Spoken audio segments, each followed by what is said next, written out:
watching that. Anyway, so I'm going to rehash back from the beginning. It wasn't that long. Yesterday, I saw a woman in the park while I was volunteering at my food distribution thing that I always volunteer at.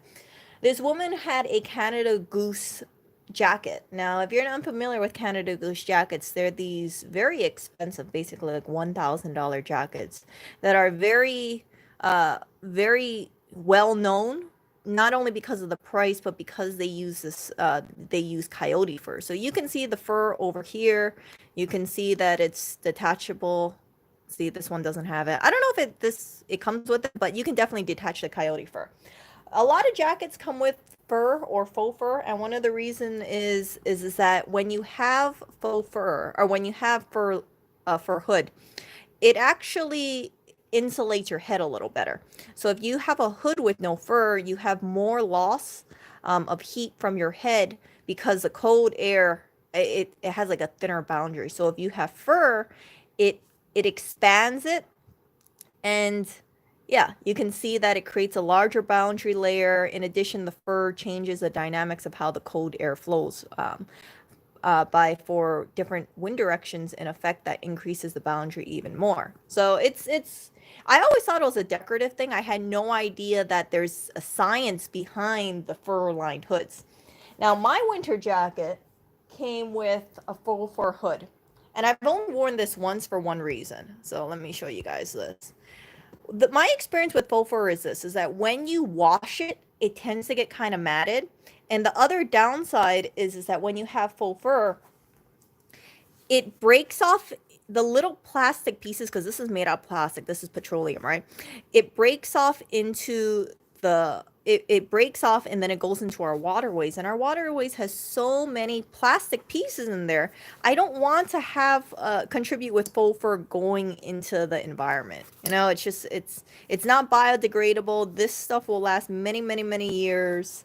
And yeah, so as a result of that, I choose not to wear my hood. You might see me wear the hood maybe like, actually, you won't see me wear the hood mostly. Maybe like once a year or something. But I don't like wearing the hoodie for that reason. I don't like having faux fur stuff too much. So let me see over here. So when I was looking at that woman with her real fur lined Canada Goose jacket, I'm gonna be honest with you. I was taken aback, and the reason why I was taken aback is that there's so much stigma about wearing fur during this day and age. You hear about the protests, about anti-fur campaigns, and I agree. If you I think that the fur industry, especially the way animals are treated, is extremely cruel at some places. But when it comes down to like coyote fur and another animal, which I will explain to you guys later, it's called nutria. I don't see any problem using coyote fur, and it's for this reason. So Canada goose, the way they harvest there, where is it? Where'd it go? Dang it. The way they harvest there, where is it? Come on. Where is it? Our purpose? Was it here?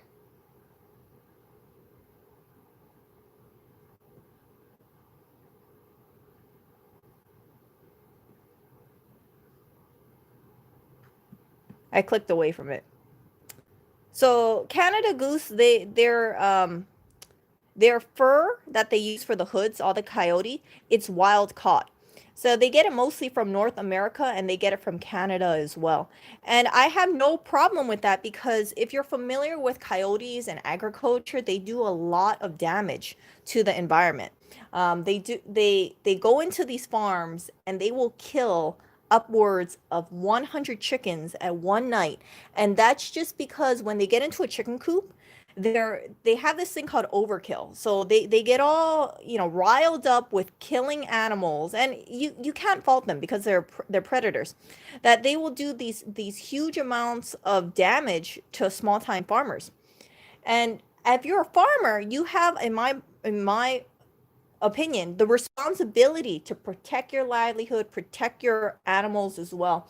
And if you feel like you have to kill a coyote because it's decimating your chicken coop, I have no problem with that at all. I also have no problem with the farmer going out, killing coyotes to protect their land, and then selling the coyote pelt to something like Canada Goose to make a little money. Because if I was a farmer and I had chickens that were getting killed because of the coyotes, I would do the same thing. I would go and get the leg traps because you can't really find anything else that would work. Coyotes are way too smart. And I would not feel like staying out all night waiting for these coyotes to come to the chicken coop. You see what I'm saying? So when I was looking at PETA and I was looking at their campaign against Canada Goose, what I noticed was this, and this you can read another link to it as well. What they will say is that they will talk about the coyotes who were trapped, killed, and skinned, and they will show what happens, but they don't talk about the impact that these coyotes have on farmers. It's like the focus is on the animal, but it's not on the livelihood. It's not on the reason why people are trapping and killing these coyotes. It's yeah, and I think there's a certain sort of detachment. So coyotes, in case you're still on Team Coyote over here, coyotes are known for killing pets. So a 75-pound dog was killed by coyotes. They are also known for killing cats as well. There have been multiple cat attacks. Lewis was talking to me a few days ago saying that if he, oh, Oreo's going in the litter box right now. Lewis was talking to me a few days ago saying that if, hold on, he was telling me that if he lived in a house, he would like to have the cats be outdoor cats or allow them to graze. And I was telling him, I said, I don't think that's a great idea. First of all, you don't know what's out there. There might be a hawk that might or falcon that might attack the cats, or worse, you have a coyote. Mr. Clinton, the cat against the coyote, Clinton would not win for sure, especially if the coyote attacks in a group. I mean, these coyotes run very fast. I think it was something like 40 miles an hour. I might be remembering wrong, but they are much faster than Mr. Clinton the cat, and definitely much faster than Oreo. So these coyotes, they are not cute and cuddly. They will attack pets. They will attack livestock. And if a farmer wants to protect their crops or if they want to protect their livestock, I see no problem with them killing a coyote and reselling the pelt. So let me read this.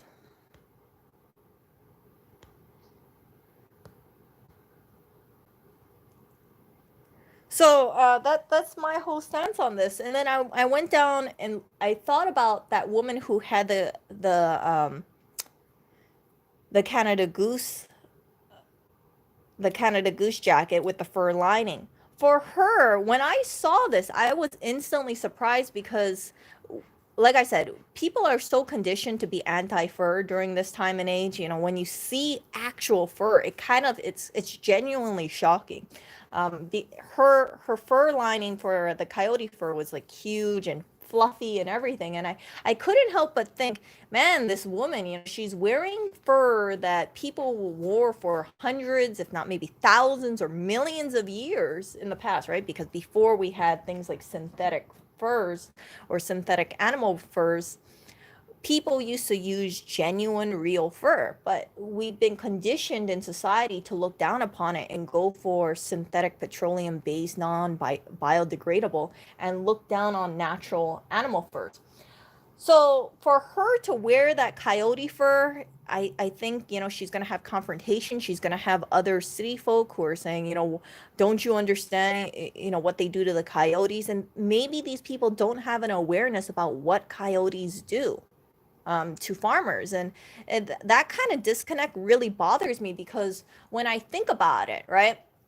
If you have people preaching one thing but they don't share the side of why these animals are killed or why they have to be managed, it creates a really hostile environment between the people who do have that knowledge versus the people who just like listen to PETA, right? And I was looking at the PETA campaigns against Canada Goose, and they show the skinned animals, and they have this like image, like something along the lines of, I don't want to be killed for my fur, but I don't think people, farmers, when they see the coyote, they're just thinking like, oh, I'm just gonna kill it for the fur. Their first and foremost concern is protecting their animals.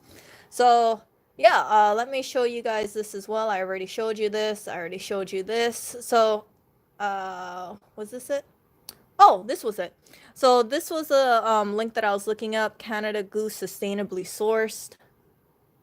They talk about their sustainable. See, they source from wild Western North American coyote fur.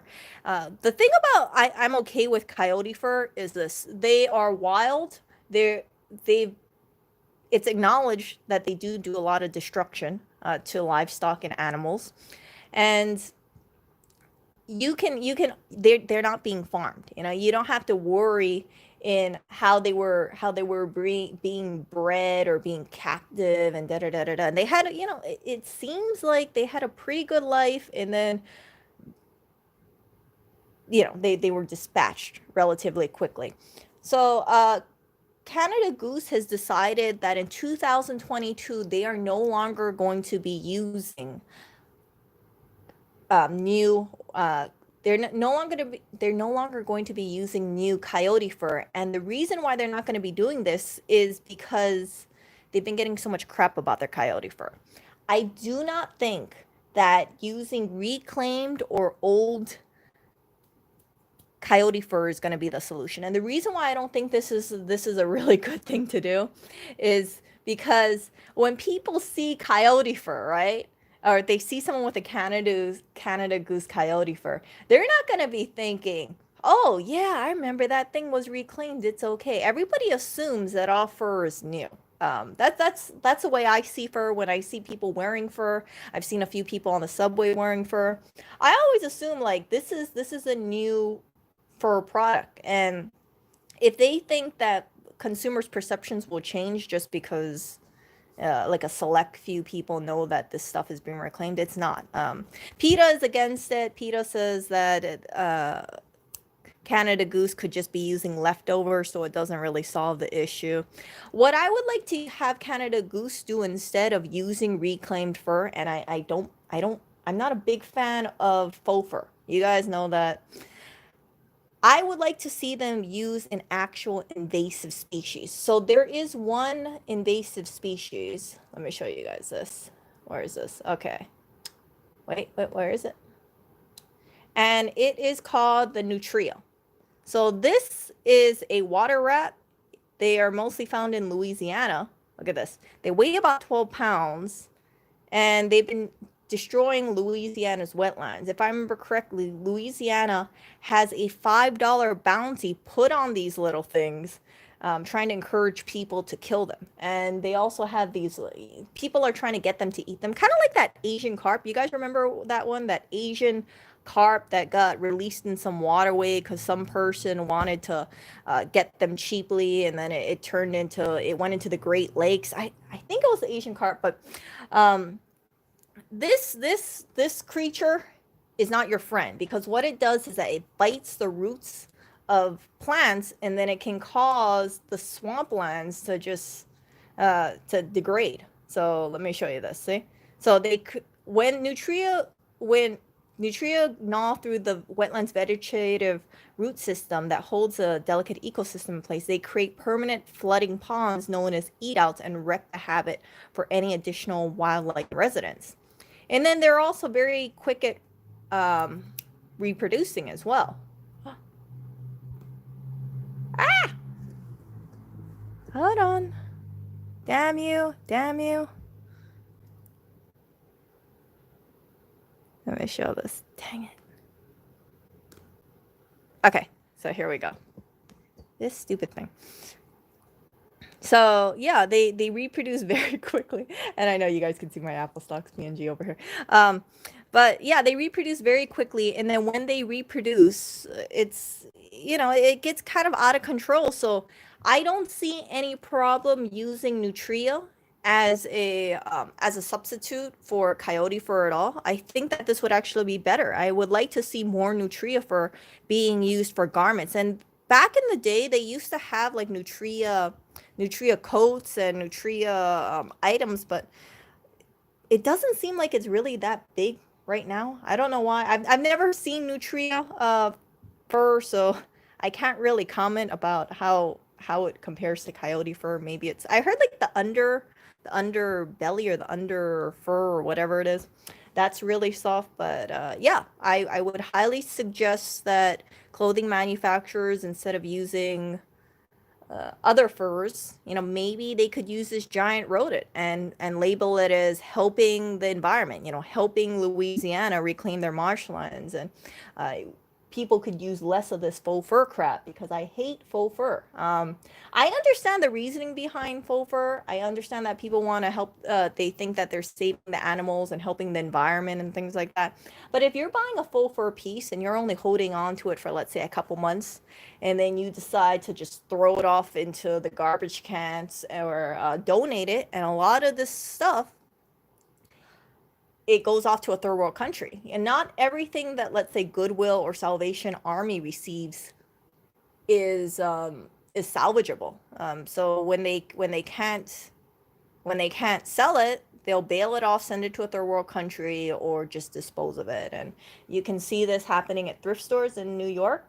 Thrift stores, they get so much donations, and then they just toss this stuff in their garbage because, yeah, it's just too many freaking donations. So yeah, my stance about fur items is this: if you buy any fur item, if it is real fur, I would suggest buying things that are pre-owned, pre-loved, vintage consignment stuff, and keep it for many years. The good thing about having a real fur item is this: they are they are biodegradable. So if you want to throw it into a compost pile, it'll degrade. They're more warm than this synthetic stuff, and you don't have to worry about like these little microplastics going into your waterway. And I think that these are pieces, if well taken care of, can last decades. Many, many, many years. You hear about pieces where grandmas have fur coats, and then it gets passed on to their daughters and then their granddaughters.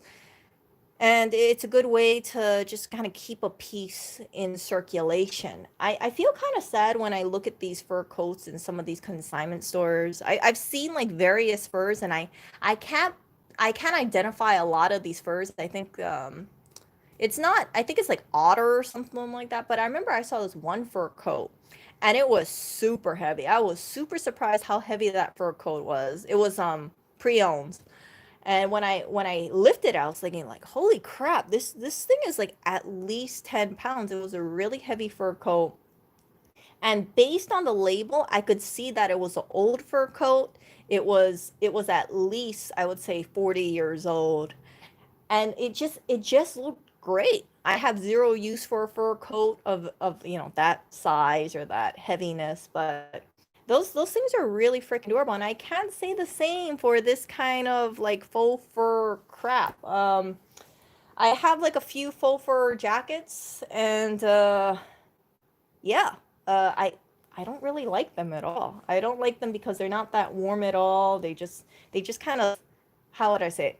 It feels like wearing a light jacket with some decorative pieces on it, versus if you have like a real fur coat, you feel the weight, you feel the insulation. There's a reason why Alaskans or Inuits, they have fur jackets. It's because that stuff works. It really does protect the body. And when I see like people shunning real fur coats, even vintage fur coats, it makes me shake my head a little, because in my opinion, what it does is it's signaling that fur coats from the past that our ancestors used, or fur coats that have been around for 30, 40 years, it should be replaced for a synthetic version. And I don't think, being environmentally friendly, I don't think that having a synthetic version is better than the real actual thing. And Yeah, it just it disturbs me when I read posts online where people say that their grandparents had a fur coat, and but they feel uneasy wearing that fur coat because they're worried about public perception. And that woman that I saw in the park yesterday wearing her Canada Goose coyote trim hoodie, your her the hood area, I know that, you know, the people are probably thinking things, and it's instead of, you know, she could be approached because of it. People could see the fur and make some remarks, and then I don't know how well, how knowledgeable she is about coyotes, but you know, people could instantly label her or something, and they could attack her. There are people who are very very anti-fur, and they, you know, they're just they're just against the idea of fur itself. But it's, to me, I kind of think like you're so against fur, but then you refuse to accept that your ancestors used fur back in the day to stay warm. I don't know.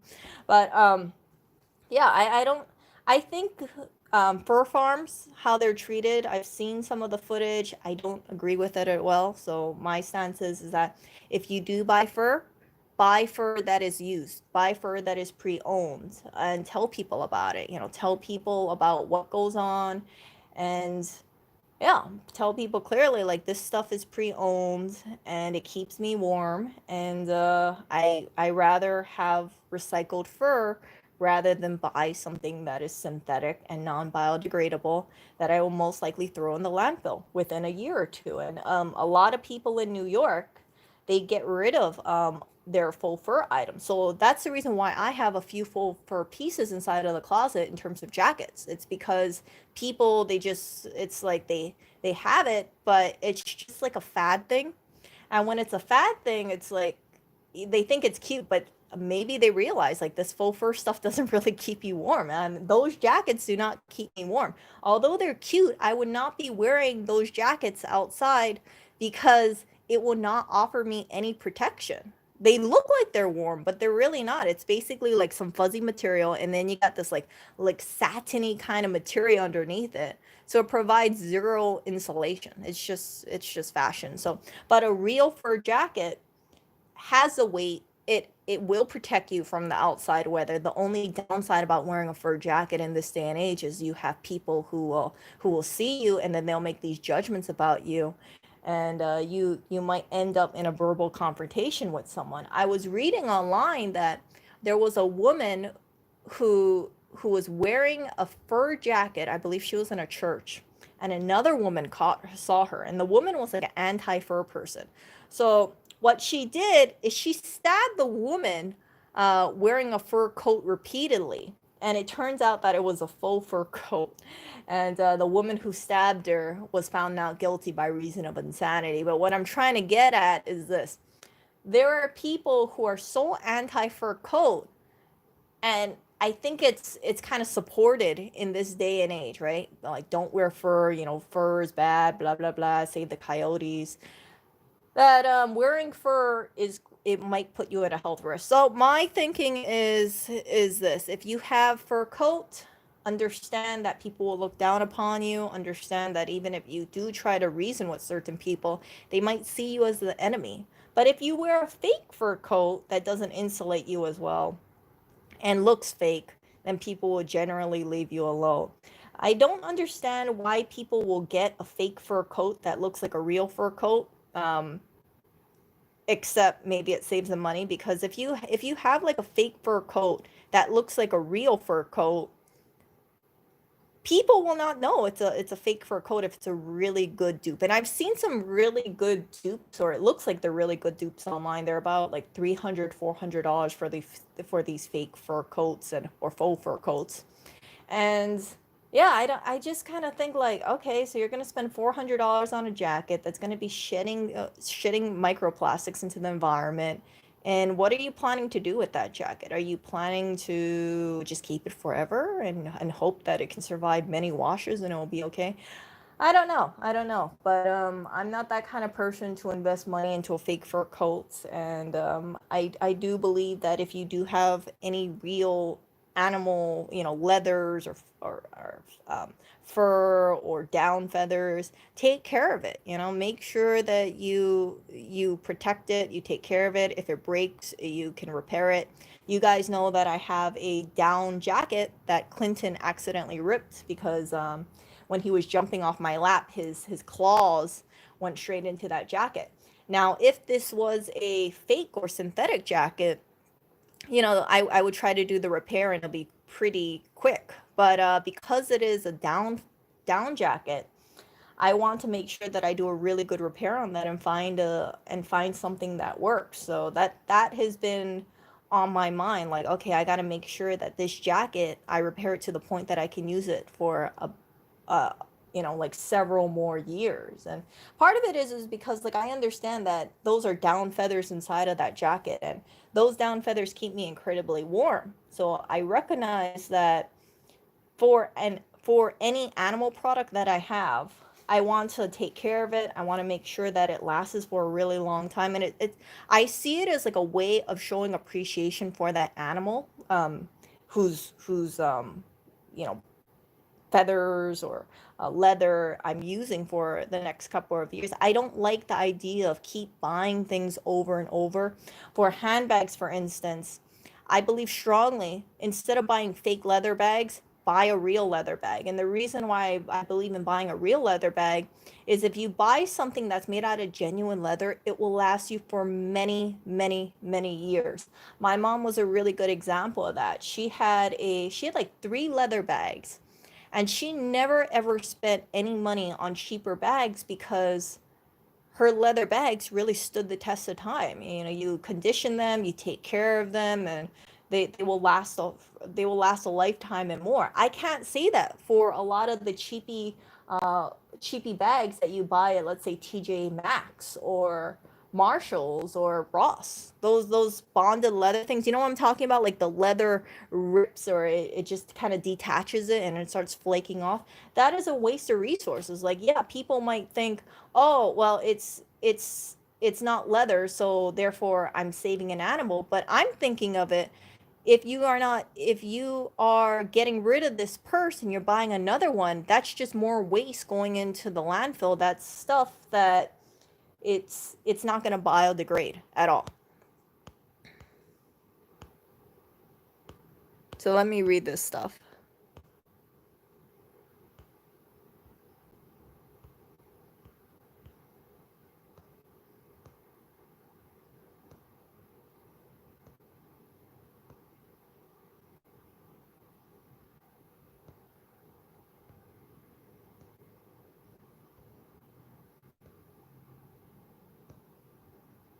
Yeah, there's a mink farm that's getting destroyed, or yeah, it was like a whole bunch of minks. I heard that they felt like the strain came from the minks. I wasn't too sure if that was true or not.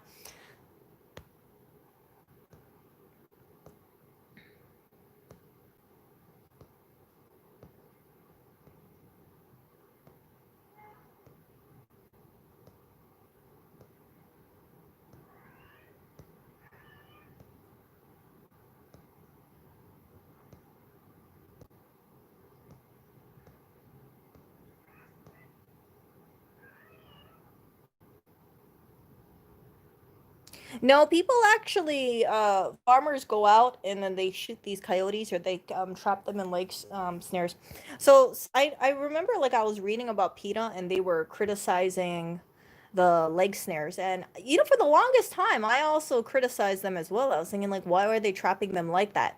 But put yourself in a farmer situation. If you had a bunch of chickens again, and you had a coyote that was breaking into your fence, breaking into your chicken coop, you cannot spend all that time. You cannot spend all that time just waiting in the dark for this coyote to come. And the most effective thing to do is Oreo.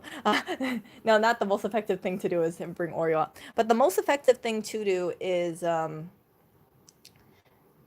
have a leg trail snap, so that way if they step on the trap, you can trap them overnight, and then hopefully you get back to the trap and dispatch them very quickly, not keep them there for like a couple of days, but sometimes that happens.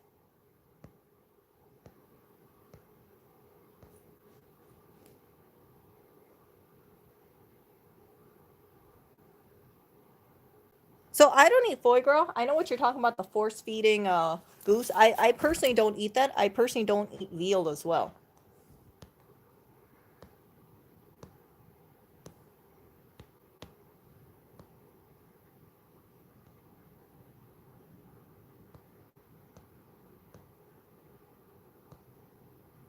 Yeah. So anyway, I think you guys saw enough for that. So you guys can look at Oreo in the meantime. And let's see here. Yeah, I think it's, I understand those people who are anti-fur. I really do. But when it comes down to it, I can say that if you are killing an animal because it is harming your livestock and you want to make a few bucks from selling their pelts, I don't see anything wrong with that. Farmers were really freaking hard. You can't assume all farmers are bad. I know some people like to portray farmers as, some serial killer people who have no morals and ethics towards animals. But from my experience, because I actually have known a few people who did raise animals, they care a lot about their animals. They care a lot about the welfare of it. They want to protect their animal. They spend time, making sure that their like chicken coop has enough fencing or their chickens are happy. And you see this, like, from what I've seen, it's from small time farmers. For big, large corporations, I don't think this really rings true. But when you have people who do like pasture raised eggs, and you can tell that these chickens have like lots of space to roam. I don't like lumping these farmers up with like factory farming people who just try to cram as many chickens as they can in one small environment to make a buck.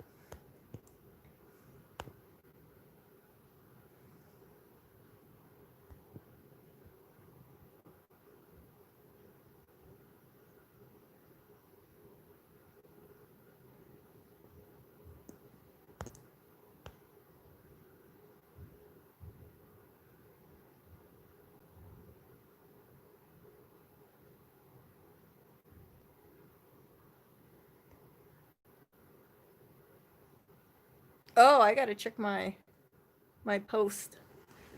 Really? Hold on. Can I approve a post? I can see Emily's post.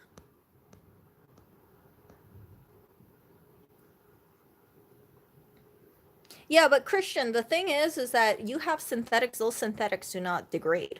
So yeah, it could be seen as, oh yeah, we don't have to kill any animals. We can just pump out more petroleum fabrics. But I don't think that is a good thing to do. I think that we have too much things like fast fashion going on, and we've kind of devalued appreciation for coats. I've seen it. It seems like in New York, you have a lot of people buying these like $30 full fur coats because they're so cheap, and then when they get bored of it, they just throw it out, or yeah, they just throw it out, or they donate it. A lot of this, like I said, a lot of these places that accept donations, they are overrun with this kind of stuff. You don't need more fur coats or more faux fur coats. I think it's more important to have a quality item that lasts the test of time, that you don't have to worry about every time you wash it, like plastics are going out into the waterway, or it's going to get balled up. Because I have had faux fur items in the past, and when I wash them, they look like absolute crap after they got out of the wash. I'm like, what the hell is this? It's all sticky. It's all like one big clump of plastic, and yeah. There's like different qualities, I guess, of faux fur. You get the real crap ones that only last like a couple wash before they look like absolute crap.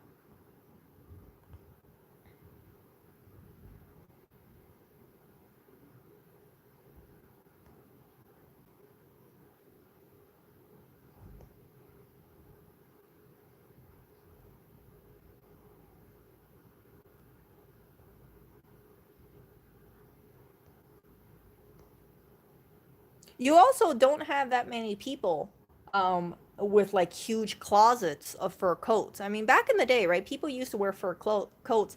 Correct me if I'm wrong, but people were a lot more choosy about their purchases. It wasn't like they were buying, fur coat one day and the next week buying another fur coat because it's so cheap. I think people cared more about their items and they had to deal with the maintenance.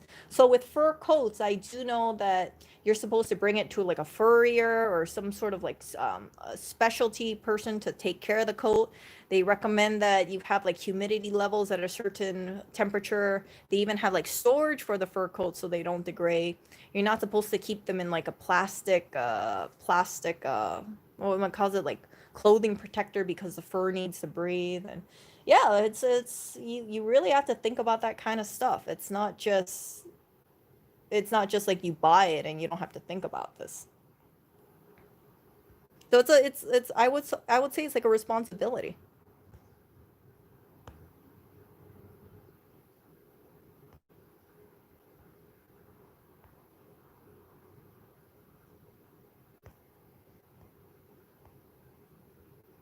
From what I heard about the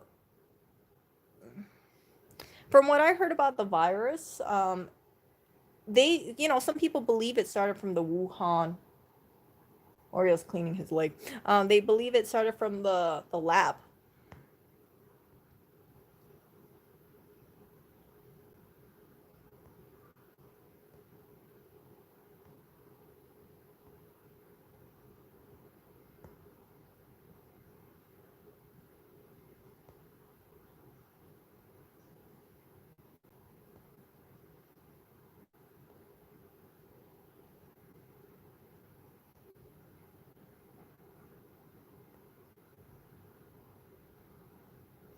Yeah, so real hunters, and I heard this about the hunting. I heard this about hunters. Like they're supposed to use as much stuff as they can from an animal that they kill. Like there's a certain percent that they're supposed to use up. Like I think it was something like 70 or 80%. Because if they don't, then they can get a fine.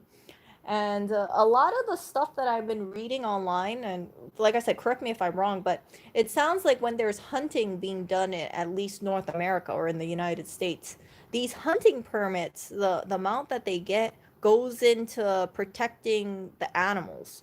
So it's not like the money's not helping the animals. It actually does help the animals a lot.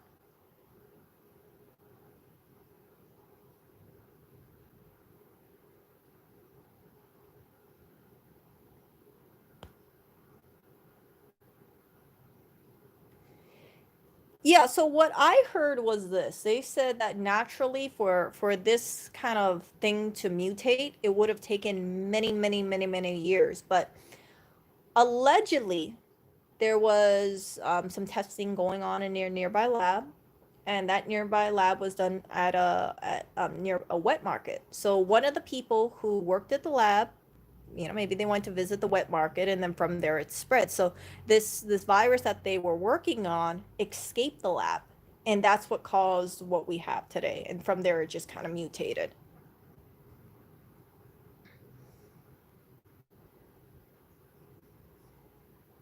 But one of the things that um, I don't think you can like 100% say that it's because like people in China were eating bats or something, and this is where it started from. From what I've been reading, for this to occur naturally would have taken many, many years, and that lab was working on those viruses already. But yeah, so talking about that kind of stuff, right? After this kind of situation occurred, you got more people who, after this kind of situation occurred, you got people pushing for veganism or vegetarianism, saying that, oh, this would have never happened if we didn't eat animals or we didn't consume animal products. And my thinking is that it really is like, if you believe in those kind of things, like, yeah, that is some great thing to kind of push that kind of narrative, right? Like, oh, we would not have all these things if nobody consumed any animal products. But what it fails to recognize is this: if you wiped out, if you force people not to consume any animal products, right, and you force people to just go vegan, how many nutritional deficiencies we would have in the world? That's the thing that I really don't like, because I've shared with you guys my experiences over this. I tried going vegan, I tried going vegetarian, and the reason why I stopped it was this. I had really bad depression and anxiety after about a month or so, and I would wake up feeling really freaking depressed, and I my anxiety went through the roof. It was the worst anxiety and worst depression I've ever had in my life, and I knew nothing else changed in my life. So once I added back in animal products in my life got a lot, happier. And it's surprising how much things can change when you add certain nutrition to your diet. So when I hear about people who make these claims like, oh yeah, everybody can go vegetarian, everybody can go vegan, and they just declare it, like, it it goes against human history, right? Humans have historically eaten meat and animal products for thousands of years. It is one of the reasons why we have developed the way we have. I don't know any culture that has traditionally been vegan, right? And when I look at this vegan stuff, when I'm in the supermarkets and so, I look at it and I see things like, okay, vegan cheese is mostly like coconut oil with some other things inside of it. I'm like, I don't want to be eating oil. It's like I'm not having a shortage of oils in my life. It's like a lot of synthetic processed stuff, and I don't want to have a life where all I'm doing is being, let's say, like a raw vegan, where I'm just eating vegetables and tofu and beans all day. Life is short, right? So if you, I think it's much better for the environment, to and much better for human health to think, okay, doing instead of eating so much meat, maybe you cut down your meat intake instead of completely eliminating it. Maybe instead of turning a blind eye to factory farming, you push for higher animal welfare standards. I'm a big supporter of having grass-fed meats. I'm a big supporter of pasture-raised eggs, for example. My favorite meats to consume would be like lamb, because that's historically, grass-fed. A lot of them are grass-fed. Beef, because you can have grass-fed beef. And when I talk about grass-fed beef, I'm talking like 100% grass-fed beef. Like the only things those cows are eating is grass. They're in their natural environment, they're roaming in the pasture, and they're living a life that they're protected from predators. They don't have to worry really about getting eaten by coyotes. And yeah, so I think like pushing for better animal welfare standards is the way to go. But it's not telling people or guilt tripping people into saying, "Oh yeah, well, if you wanted to prevent this whole situation, then everybody should have gone vegan or everybody should have gone vegetarian," because I don't think that would have been the case. I really don't. People have been meat eaters for, like I said, thousands, if not millions of years. And there's a reason why we've developed like this. I think it's dangerous to just declare like, oh yeah, I saw this health doctor and he said vegetarianism or veganism is the way. So I'm going to be a vegetarian or vegan because so and so doctor said so. It's, you look at history and you go with that. But most importantly, right? Try it for yourself. If you have any health concerns and it doesn't work for you, then go back to a diet that does work for you. Some people, they can't have dairy and they do better without having any dairy products, then, go for that. If you have reactions with eating gluten, then go gluten free. I've tried going gluten free. I work better going gluten free. I work better, of course, when I'm like low sugar, low carbs, low processed food. But yeah, having if I just have like vegetables and tofu and beans all day, I get a lot hungrier and I feel off after a while.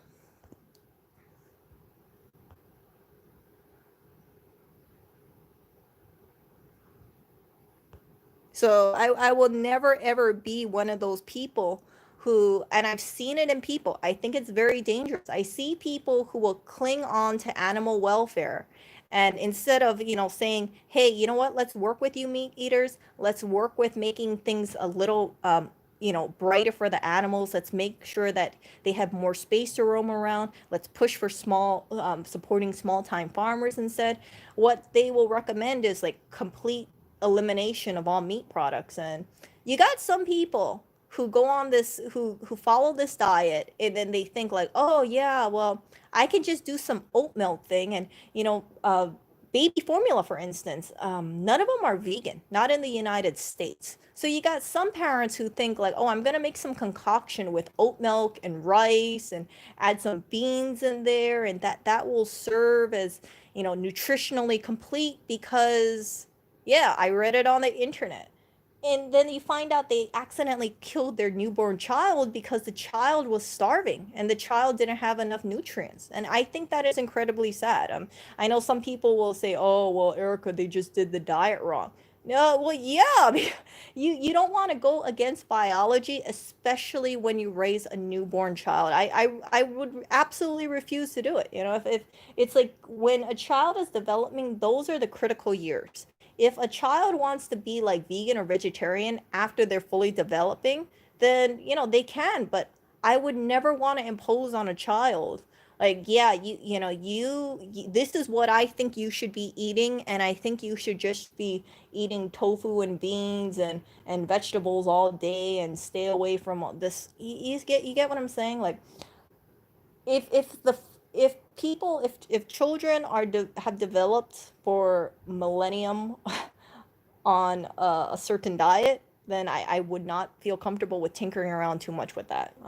I believe strongly in the food pyramid. I don't think people need to be eating meat every day, but I would suggest instead have high quality meat sources. If you can afford it, go for more ethical sources of meat. Push for better animal welfare, and don't vilify meat eaters for simply being meat eaters, because that you're not advancing a vegan or vegetarian cause by that. And I see that happening. I see that where it turns into uh, us against them and the world sort of thing. And personally, I think it's stupid. I don't think you will gain people by just telling people that, yeah, it's like so much hateful rhetoric.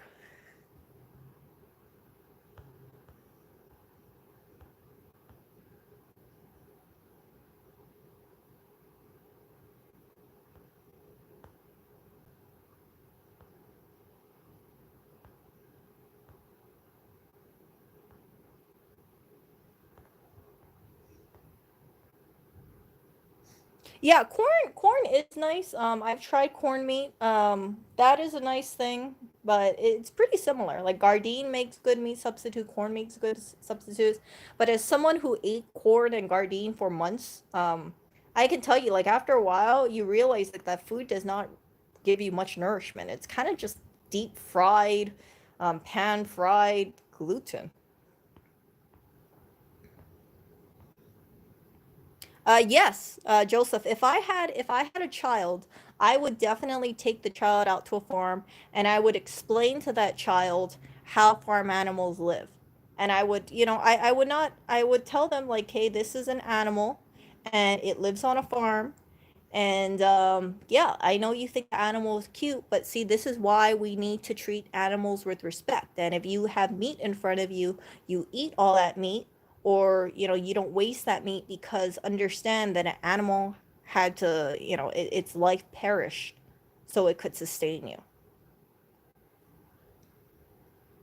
So I have no problem with showing a child like a farm, or bringing them over to a farm, and then also showing them like how small time farmers are, and telling them like, yeah, see, this person worked really hard trying to protect their animals, and we need to support farmers like this, because these kind of farmers, they they really truly care about animal welfare. And there are some farms in like New York where they're certified humane, and they invite people to check out the farm. So they tell them like, "Oh, if you want to check out the farm, come between this time and this time, and you can see the animals roaming around and grazing." And that's how animals should be animals should be raised, in my opinion. I don't want to ever give a child like a version where they don't understand where their food comes from. When I was growing up, I remember that I fished several times, and I've also had that experience where when I'm fishing, right? I remember I caught a fish and it died in my hands, and I remember I was kind of traumatized by it because I thought, oh crap, I didn't realize that if you keep a fish in a bucket of water and it doesn't have any oxygen, then it might pass away. I don't know if the fish went into shock or what, but it was a little stick fish, and I felt absolutely terrible. Now, keep in mind, this has been about 20 years since this fish died, and I still remember this. I still remember catching this little stick fish, and I just wanted to play around with it a little, and it passed away. And it's whenever I eat fish, like I have an appreciation for fish. I don't really eat fish too often. I eat sardines every so often, but I don't waste meat because I know that there's a life behind it, and that I'm very, very thankful and grateful for it. It's not like I look at meat and I'm like, oh yeah, it's just whatever. There's infinite amount. I understand that there was an animal at one point in time living, and then you know, it was killed so it could sustain people like me, and yeah, just don't let meat go to waste.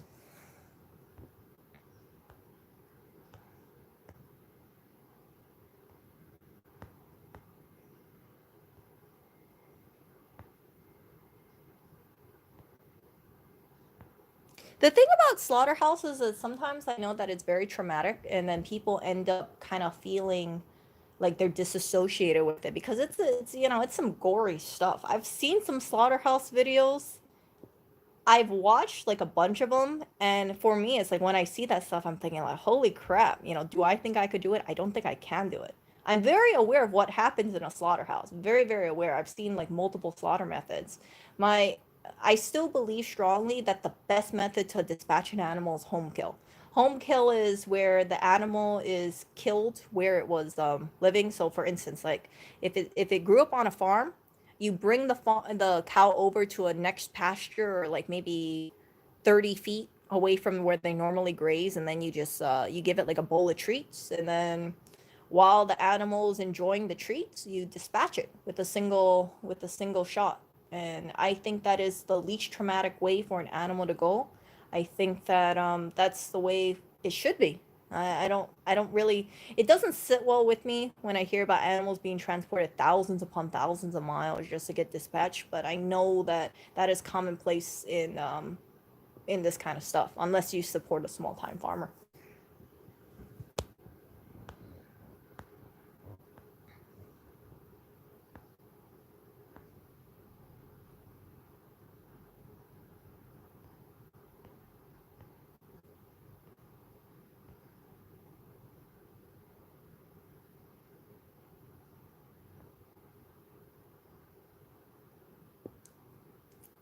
Um, what am I what am I missing? I know you guys are talking about the virus around here.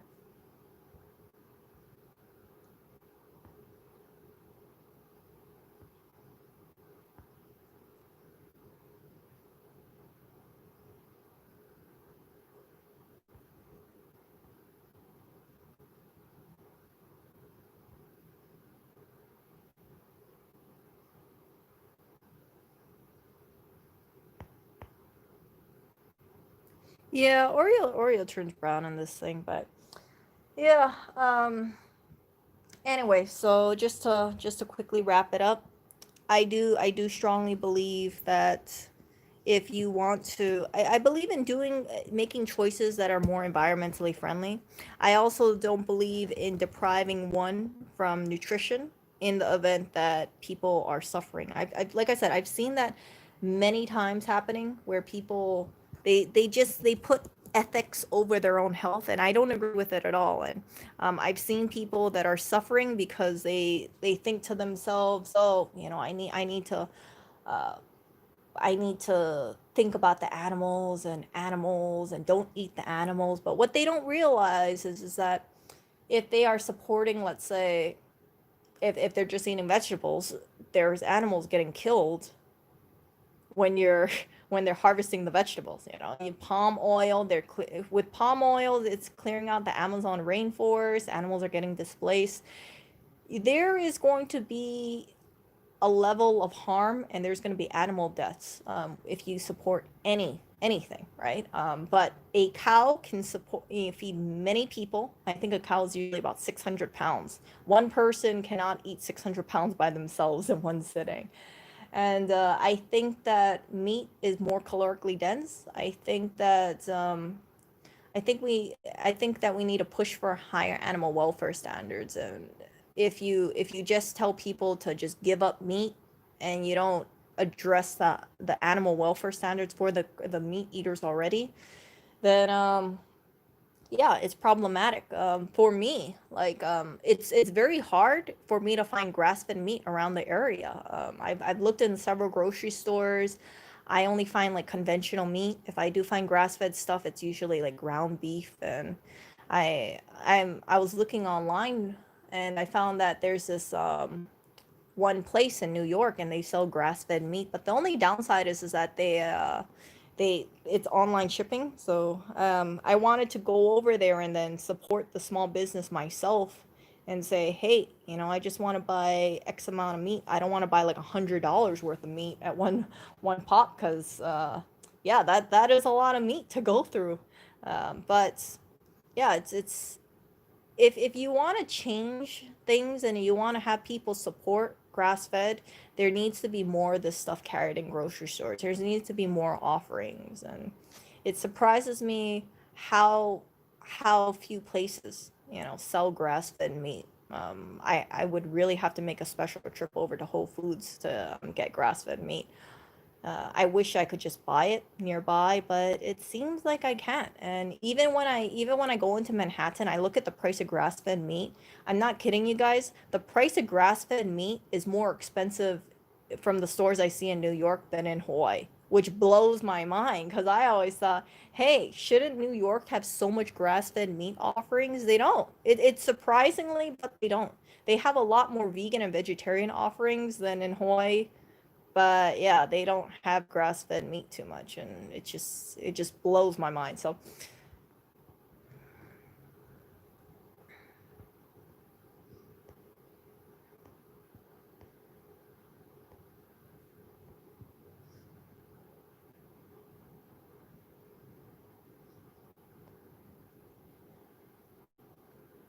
yeah, so Mega Mech is as a family that deals with animals. And from like I said, from my experience talking to farmers, I knew a few farmers in Hawaii.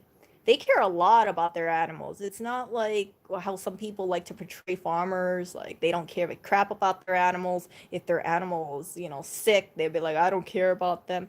I think it's dangerous when you portray farmers in a certain light. And what I think people need to educate themselves and see like small time farming documentaries, and see how much work does it has to be put in place for farming. You cannot just assume, or just listen to, let's say, PETA, and assume like, oh, all animal practices are like that. Yes, you have some places that are not good to their animals.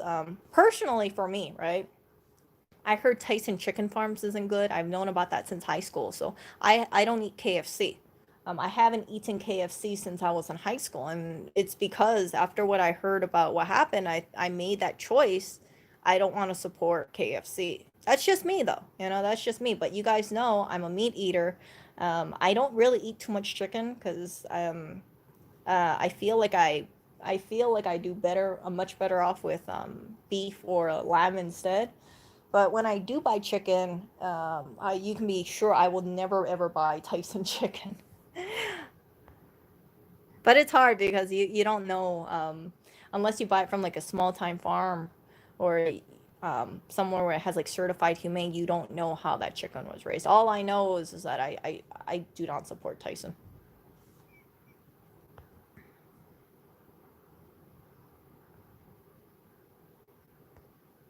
Yeah. I mean, there's a lot of time and effort that needs to be placed into an animal. It's not like the farmer doesn't know all his cows if he only has, let's say, 10 cows. So yeah, I really hope that there is I really hope that we push for better animal welfare in the future. I also hope that fur farms. I don't really. I don't. I think there needs to be a shift from fur farms and instead go for something that's like an invasive, like nutria. Remember that rodent that I was showing you guys earlier? I want to see more nutria products being put out. I would have zero problem wearing a nutria coat. And if someone's like, "You're wearing fur," I'll say, "Do you understand that this rodent is destroying the Louisiana wetlands? Do you understand that there is a bounty that's being paid to people in Louisiana to kill them because the state of Louisiana wants these things eradicated?"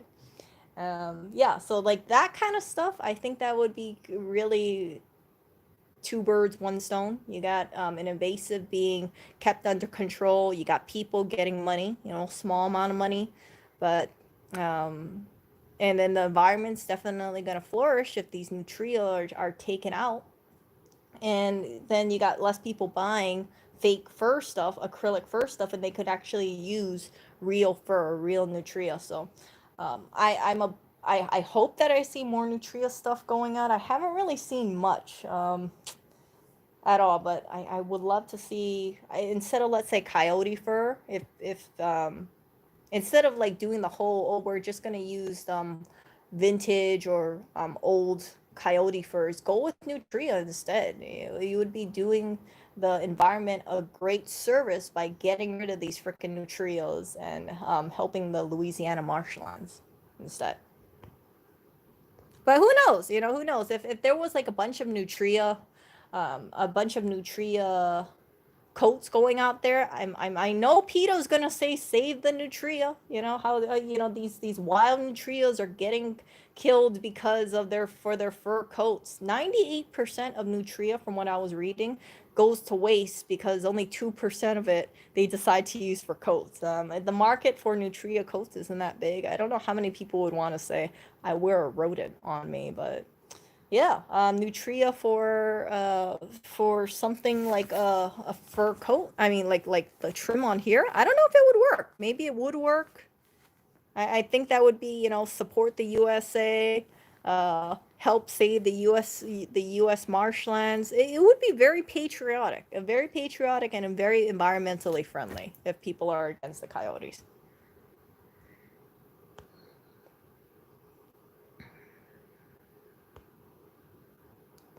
So yeah, if I see any nutria coats or clothing, I will make sure to stream it to you guys. I really want to come across this stuff. I heard back in like the 70s, was it the 70s? 50s or 70s, people used to wear nutria clothing, and then I don't know what happened. I think it just fell out of favor because mink became mink and fox and mink, fox, what else? Rabbit, beaver, otter.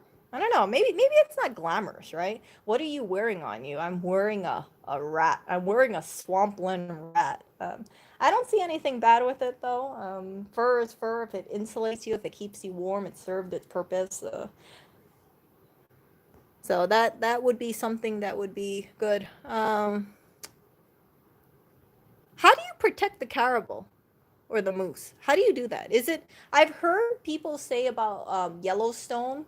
I was reading online and they have this like they have all these things where they said they brought the wolves in and then it helped restore the environment. But I've also been reading criticism because they said the wolves that they introduced back into Yellowstone was not the original wolves. These were wolves from Canada and they're 50% bigger than the original wolves. So these wolves are killing a lot of like the deer and the moose and just killing a lot of stuff that hunters would have normally killed. So they feel like these wolves are just kind of out of control.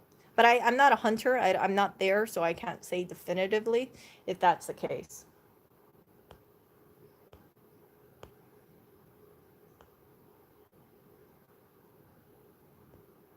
Oh, call the wolves. Oh,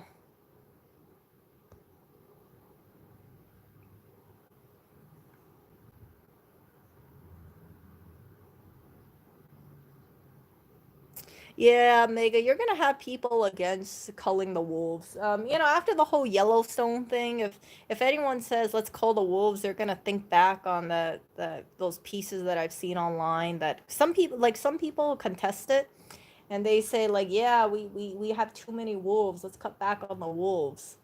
But yeah, you definitely wolves is something that I think has been ingrained in society. Like people must protect, even if they're killing out other species. It'll be like we must protect them. You see the same kind of thing with what was it, Australia and their feral cats. And you got people who are cat lovers. They're like, no, don't kill the cat. Don't kill the cat. How dare you kill the cat? And you hear about what's going on in Australia. Like, those cats are not like Oreo, okay? Those cats are vicious, mean. They go after a native species. But you got these cat lovers who are, I don't know, they're kind of crazy. And all they see is they just see like a cat. Cats are going to be killed for cats are going to be killed. Like they don't think about the other species, and I think that's completely wrong to elevate one species just because it's cute and cuddly. Um, if there's like a bunch of cats killing out an endangered bird species, I would be completely for, either culling the cats, eradicating the cats, protecting the birds, because I can recognize if you have so many cats and you got an endangered species, best to kind of ward off the cats. If eradication is really the only method to protect a dying species, then you need to go with eradication.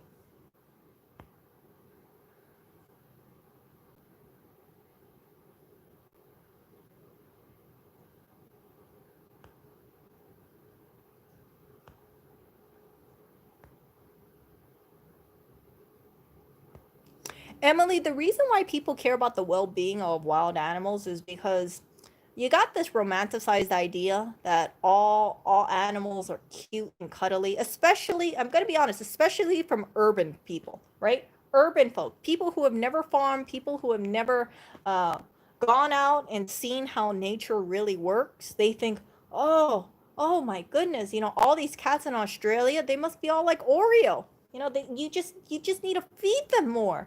Like they're not killing anything. We just need to drop some canned food over them, and then they'll stop killing. Like that is so far removed from reality. It's crazy. But I see people, and you guys know this. I've been open about it.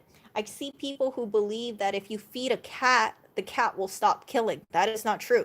If you have an outdoor cat, like if I put Oreo out in the wild, I know he's going to kill a bird. Even though he's a very well-fed cat, I'm absolutely sure he will kill rodents, he will kill birds, he will kill lizards, he will kill anything he can get his little tubby claws on because he has that instinct within him to kill.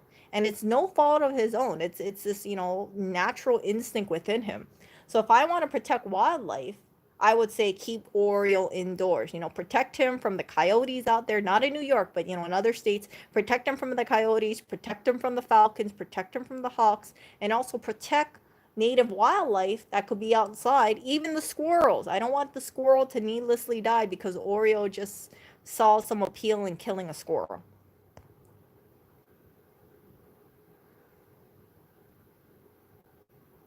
Yeah, Hawaii did this thing where they brought in the mongoose to kill the rats. No, they had rats and then they decided to bring the mongoose in, but what they failed to realize is that they had alternate schedules. So like rats would be active at nighttime and the mongoose would be active in daytime.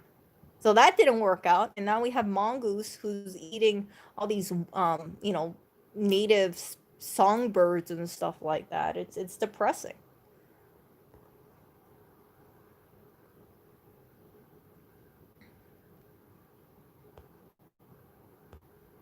So for hunting, like I'm not too familiar with the hunting things, but I do know that you have people who say, okay, this population is getting out of control, so let's do deer hunts and let's make the quota X amount, and hopefully, with the deer don't go spiral out of control. Because if you have too much deer and you don't have enough food for them, they're gonna get hungry, and then they might go off into residential areas trying to get food.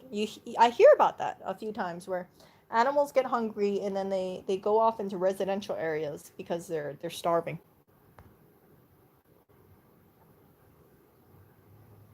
But yeah, I don't. I think that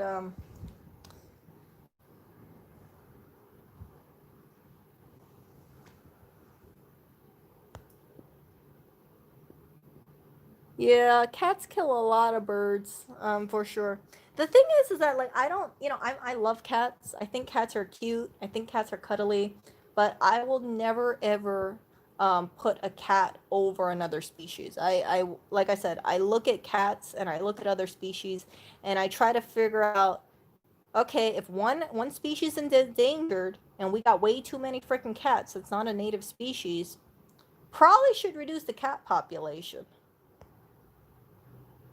But the only problem is that when you got people who are on like Team Cat and they're just so convinced that all cats are like cuddly Oreo, it stops a lot of efforts. Like I wish I hope that Australia really does handle their feral cat thing. I know people are shooting these cats, getting these cats. Some people are trying to make fur products out of cat. You can probably imagine that's not going very well. You got people who see cats as like animals that should not be skinned and animals that should not be killed, and um I think that there's a flaw in that. If you have a domesticated animal, of course you're not going to want to see the animal's skin, but when it comes down to it, right, any animal with fur is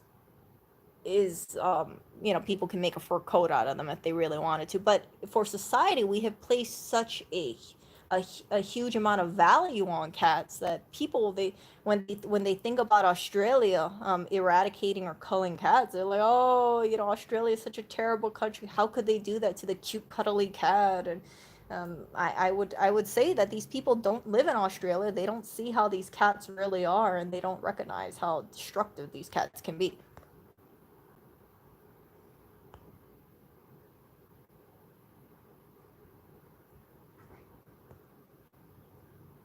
Yeah, that island. I think that was the one where they killed. What was it? Killed all the cats, and then the rabbit population went out of control, or something like that. I remember there was one thing, and then they got rid of one species, and then one just spiraled out.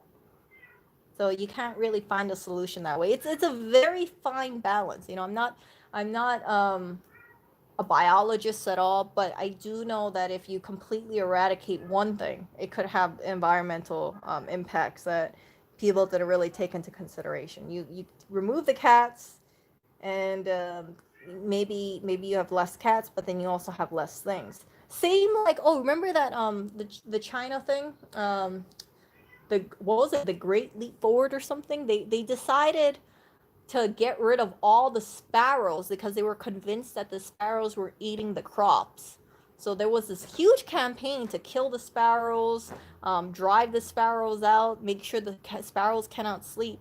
And what they realized is that when they got rid of all the sparrows, guess what? The lotus population sprung up because the sparrows were eating the lotus. So China got into this huge famine period partially because of they decided to eliminate the sparrows. And whenever I see a sparrow, it's like I think to myself, holy crap. Can you imagine a whole country going off and getting all like gung-ho about killing sparrows, and they're like, we're gonna kill all the sparrows, kill all the sparrows, and then they don't realize like what the sparrow does. Now, what do I think cats add any environmental impact? um I think they kill more than is necessary. I think that you definitely need to reduce the cat population in Australia. I think that there's no question about that. But what could happen if you reduce the cat population completely or eradicate all the cats? I don't know.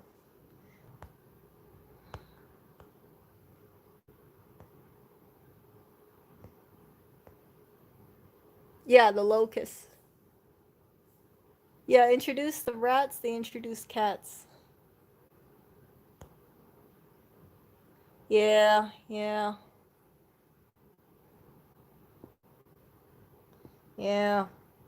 I mean, cats don't just eat rats, right? They kill birds, they kill lizards. They're really cute serial killers. Very, very cute serial killers. Hard to believe that this little guy. Come on, Oreo. Can we see? Let me see. Look at this little predator. Look at this predator. Oh, Oreo. You know, the cats in Australia are a lot more fit than you. Look at this guy. He just rolls. Oreo. Come on. Well, yeah, so not all cats are like Oreo. This cat, he would not do much destruction in Australia, I think. He would do some, but he would probably be sleeping most of the day. He's a very well-fed, lazy cat.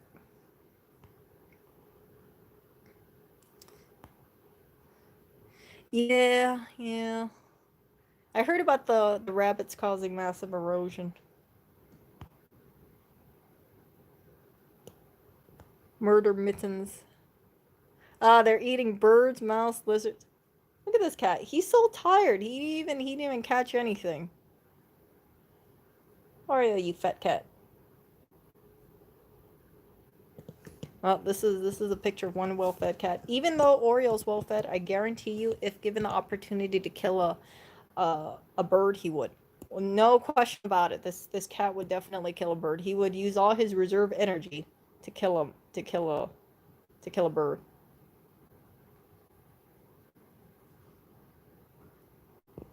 Look at this cat.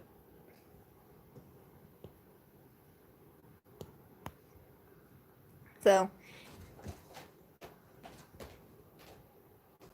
yeah. So anyway, that's all I wanted to tell you guys today. I'm curious to know what your thoughts about the coyote fur is. I'm curious to know what your thoughts about nutria is. I have no problem with the idea of wearing nutria. I hope that nutria fur becomes popular. I think that it's better for people to move on to, let's say, nutria fur than using like some kind of, there's some kind of dog or some kind of like fluffy dog that's used to for fur. Raccoon dog? I think it was raccoon dog, if I remember correctly.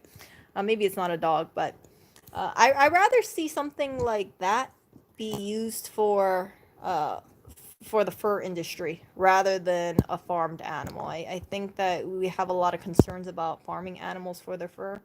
So I rather use something. I rather have an invasive species be killed and used for fur to keep people warm rather than mink farms, raccoon dogs, other animals, foxes, that kind of stuff. Possums? I was possum? I don't know. Mink? Oh, chinchillas, right? Chinchillas are farmed too. Yeah, I don't see anybody with chinchilla fur anymore, and that's a good thing. Too many chinchillas die because of one coat, but yeah, I'm very, very curious. I think moving forward, we're still going to see a lot of people being fur, anti-fur. I'm not anti-fur. I am not anti-fur. However, I am against. Oh gosh, I just saw a new scene. I am against the idea of keeping. I am against like farming animals for their fur. I've seen the way that some farms are, and I think it's absolutely horrific. So, if you want to buy fur, my thing is buy used fur, buy pre-owned fur, buy pre-loved fur. I would stay away from the synthetic stuff because the synthetic stuff doesn't degrade at all. Rehome furs, and if anyone gives you crap about your furs, just tell them that it keeps you warm. I don't see fur really as a status symbol. I know some people would say, "Oh, Erica, you just like the idea of fur because it's a status symbol." No, I recognize that fur is one of the warmest insulating materials out there. There's a reason why people like the Inuits they use fur. It's because it just works, and I think synthetics. You got too many people who have this. How would I say it? For synthetics, you got people who are buying these kind of jackets and they find that it's not warm enough. I have other jackets in the closet that they just don't provide that much insulation at all. I have this like Hollister jacket that's a winter jacket. That thing is not warm at all. It looks warm, but it's not warm. And my down feather jackets definitely is a lot warmer. And I think I just heard them knock something over, so I gotta check up on them. But yeah, my down feather jackets are definitely a lot warmer. I take care of my jackets. I also have a pre-owned fur jacket as well. You guys know about this. and I take care of that jacket. I've never worn it outside except once, and I'm to be honest, I'm kind of fearful of wearing that jacket outside because I'm afraid that if I wear the jacket outside, people might approach me, and I don't feel comfortable with it. It's like I do not feel comfortable getting into a confrontation with someone preaching about me about animal ethics and how people shouldn't wear fur and how I should buy synthetic instead. I don't want to get into it. It's the thought of it is mentally exhausting, and it makes me kind of sad because I have a jacket that would keep me very warm outside, but it's society. It's just you expect that if you go outside wearing a fur jacket, people will talk to you about it. They will you might get some heated people. There are a lot of animal activists out in New York, and yeah. But on that,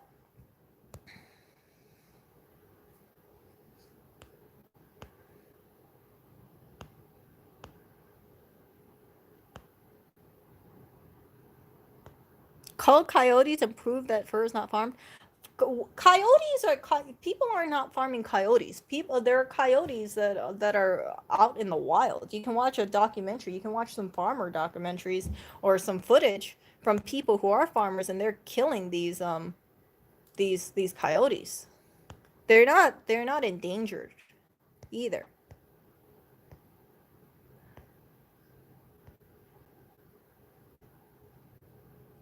Yeah. So and the other thing too, right?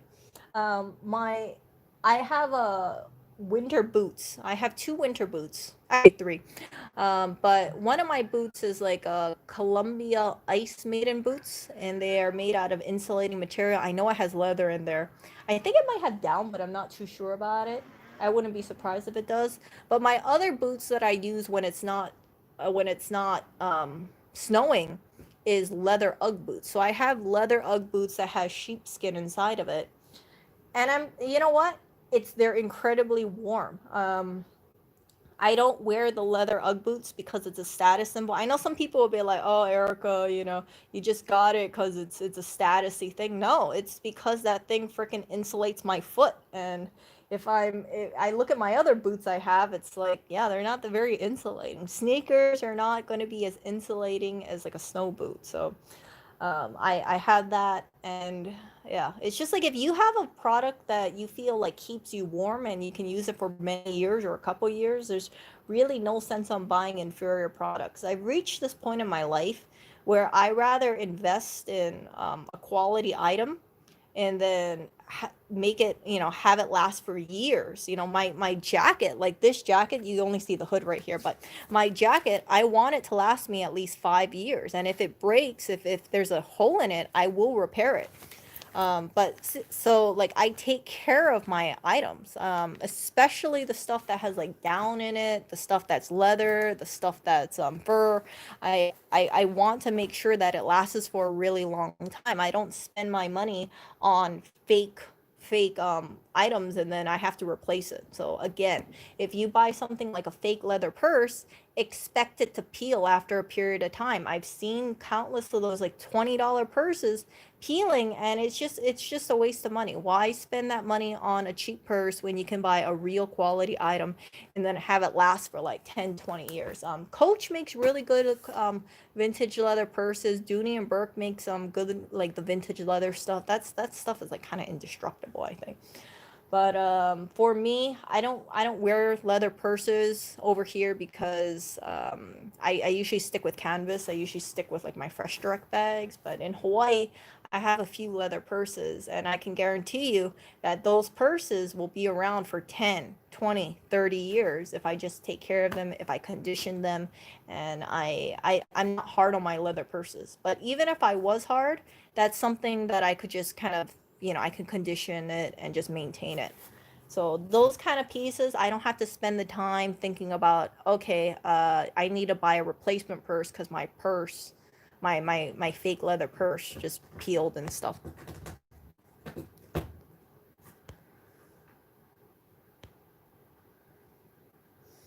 But it gets to a point that demand for a kind of purse.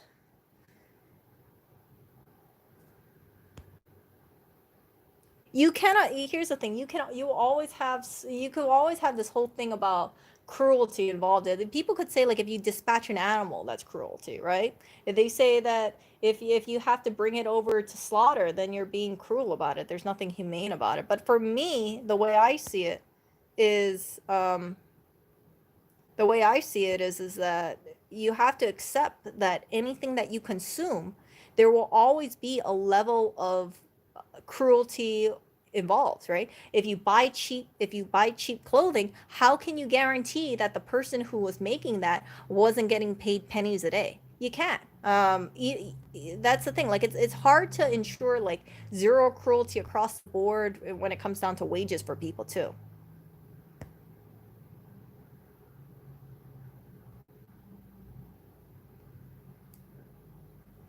So as a consumer, it's like for me, I've chosen to buy things where I feel like if I buy it, it's gonna last me a long time. I prefer to buy pre-owned over used. I will always prefer that because that way I'm not adding to any greater need or greater demand for it. But if I can't avoid buying pre-owned, like this jacket, I bought this new because when I came to New York last year, I was like, I actually went over to like thrift stores trying to find a jacket, but I couldn't find anything. So I ended up buying this like $100 jacket off Amazon, and it's pretty good. You know, I have no problem with this jacket, but my other winter jackets are pre-owned because after I got this jacket, I had enough, time to buy pre-owned stuff instead and look for it.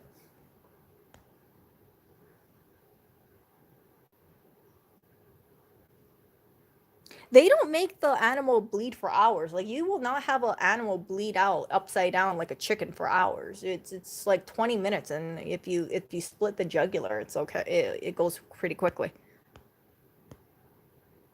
Slaughter would not be profitable if you allowed animals to bleed out for several hours at a time. So I don't understand why someone would make an animal slowly bleed out for a couple hours and then slaughter it. Because the fastest way you could slaughter an animal is cut the jugular in when you're dispatching it.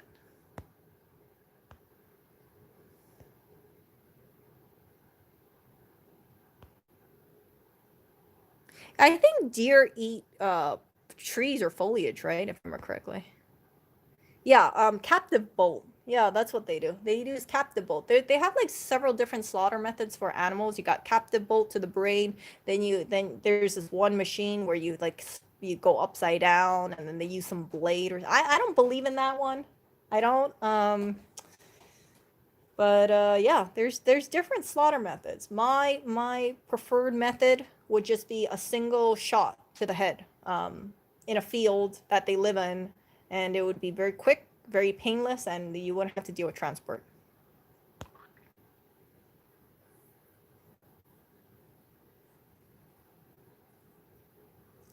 Yeah, I've heard about the animals bleeding out. I've heard about that one. There's that one contraption, I think it was halal, where they just say a prayer and then they just use a knife and yeah, they do it that way.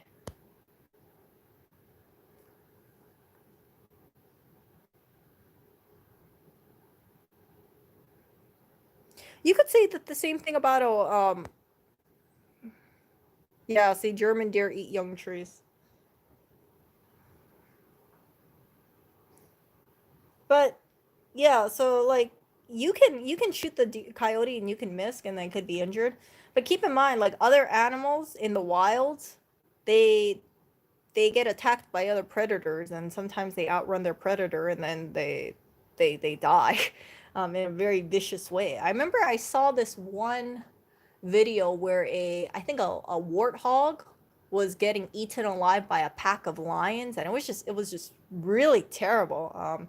I've seen it where I think a lion attacked a zebra, and then they bit it in a way that while the zebra was running away, all the intestines and stuff got loose. So I think it's like nature is metal. I think that's a Reddit thread I saw it on. I was like, whoa, jeez. Man, that's a terrible way to die, getting eaten alive by a pack of lions.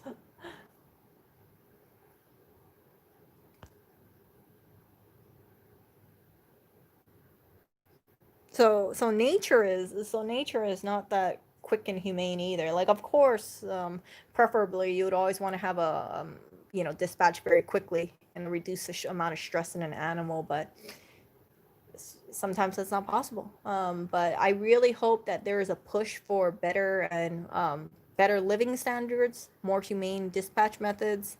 I remember I was hearing something along the lines of they were using, I think, CO2 gas to gas the chickens, so that way the chickens would just go to sleep and they wouldn't the chickens would just go to sleep and that's it. They wouldn't have to be dispatched how they usually are. And I was a big fan of that. When I thought about it, I was like, that's a pretty graceful way of sleeping. You just get gassed and you just go to sleep. But is it profitable or is it doable on a large scale system? I don't know about that. I really don't know.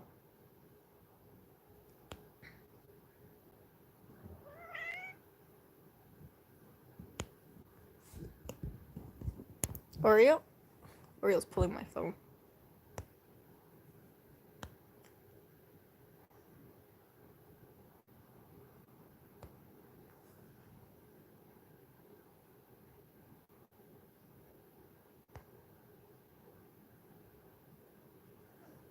I don't know. Do people even eat coyote? Because I know people are able to sell the coyote fur as the pelts, but I don't know if people actually eat coyote.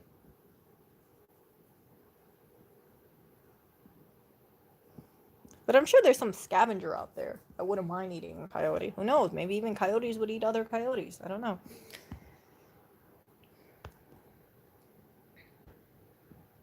But yeah, overall, I think people need to be more in touch with nature. I really do believe that we need people who are familiar with how animals are raised, and in I think there needs to be a better solution for raising animal welfare standards, or making sure that animals are dispatched, cleanly and quickly as possible. Right now, our current system definitely isn't perfect, but you can see that people, farms do try. They have like pasture raised stuff. They try to ensure each chicken has, let's say, 100 square foot to roam around, and that's a step forward, and that's something that consumers can support. For us, like, we only buy pasture raised eggs.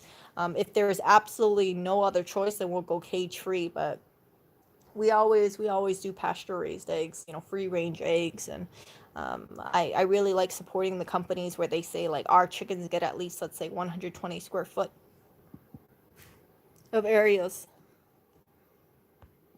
Lab grown meats, yeah, but that's not going to be until a while. And you're also going to have people say like, okay, lab grown meats. I can see that being ground meat, but I'm not too sure. Can you make a T-bone steak out of that? Can you make a porterhouse out of that? Can you make a pecan ha like that? I don't know. I mean, bone is something tricky. I mean, making muscle wouldn't be that difficult, I think, but if you want something like marrow, I don't know. That's gonna be a real creation.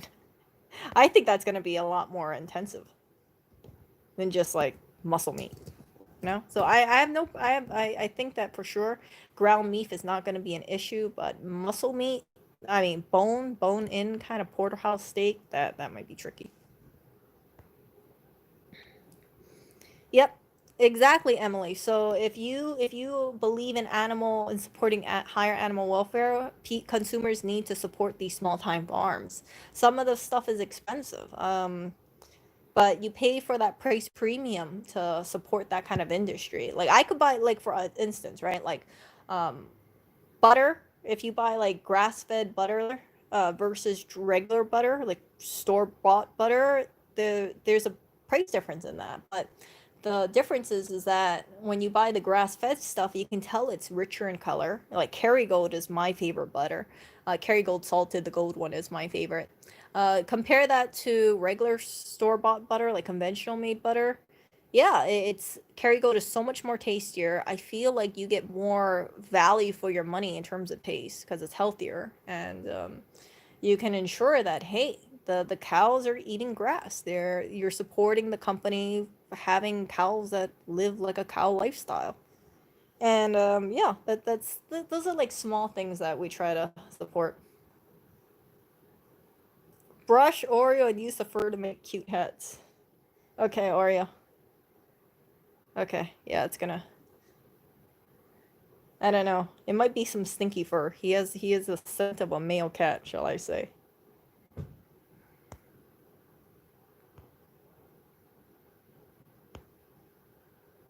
So yeah. Anyway, I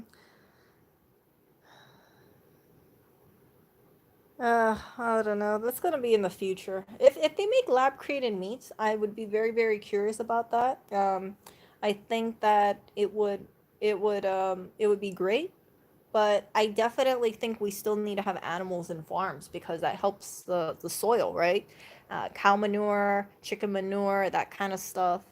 Um it makes the soil healthier. Not in like too much amounts, but in some amounts. That's how you fertilize the soil. Not just throw like Miracle Grow on the food and just be like, Roundup weed killer and that sort of stuff.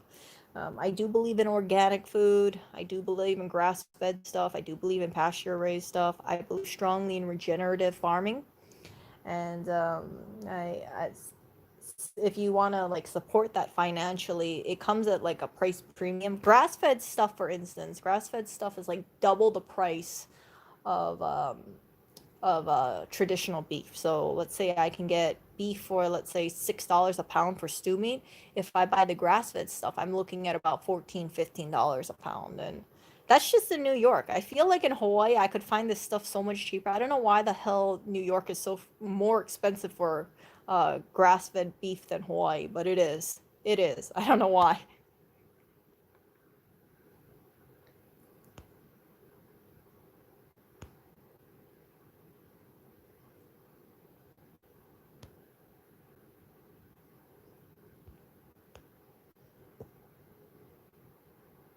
What? Demand the mandate those ethical standards as a result of farmers will be displaced by farmers in India. But yeah, see, I did not know about that. I think right now we do have certain ethical standards. I know California, they said something about like certain amount of footage like the chickens are supposed to have. That was like a couple years ago. I don't know if that passed or not. I think it did.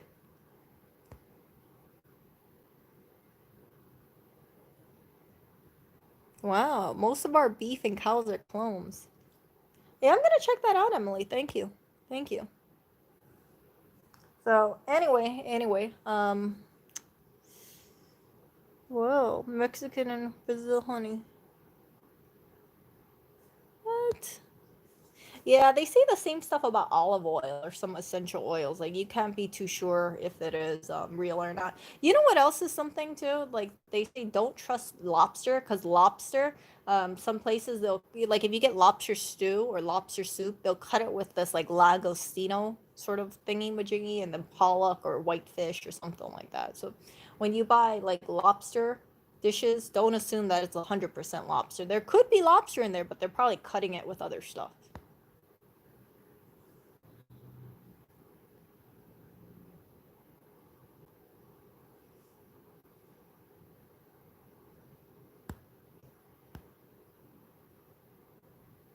Anyway, like I said, I gotta get going. I was thinking to myself, like, geez, I'm gonna do this stream, and then I look outside, I'm like, frick, it's so freaking dark again.